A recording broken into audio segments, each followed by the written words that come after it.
Well, we must have been about 11 years old at that time.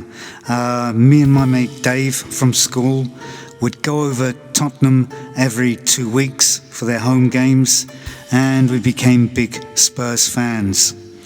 Well, the gates would open an hour and a half before the game began. We'd dash into the stadium, would get a place at the front because we were only small, so we could get a good view of the game. We began standing in what was called the shelf side. The shelf side was a second tier up in the stadium, and we had a high up and a good view of the game.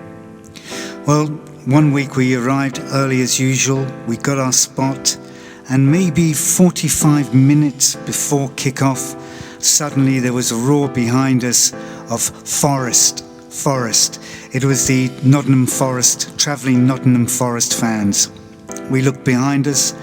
Those fans were all wearing Parker jackets, and they were all carrying crash helmets. No doubt they were mods, and they had all come down on their scooters. Behind the goal at the Park Lane end were the Spurs hooligans. Maybe there were about 500 of them there at that time. About 200 dashed over to where we were standing. They were up for the fight. But to get to the Forest fans, they had to go up a narrow gangway. Well, the Forest fans went to that gangway.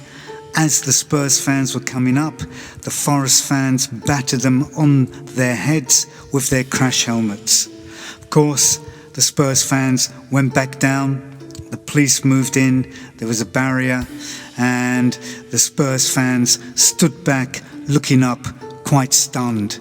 And at the same time, the Forest fans sang with delight for their victory.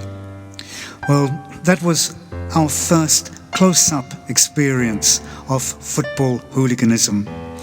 At 11 years old, I can't say it had any psychological effect on me. I was just thinking that's what the big boys do, and I was thinking, yeah, it was interesting. So that was to be our first experience of many incidents as football hooliganism grew and grew at that time at Tottenham Hotspur.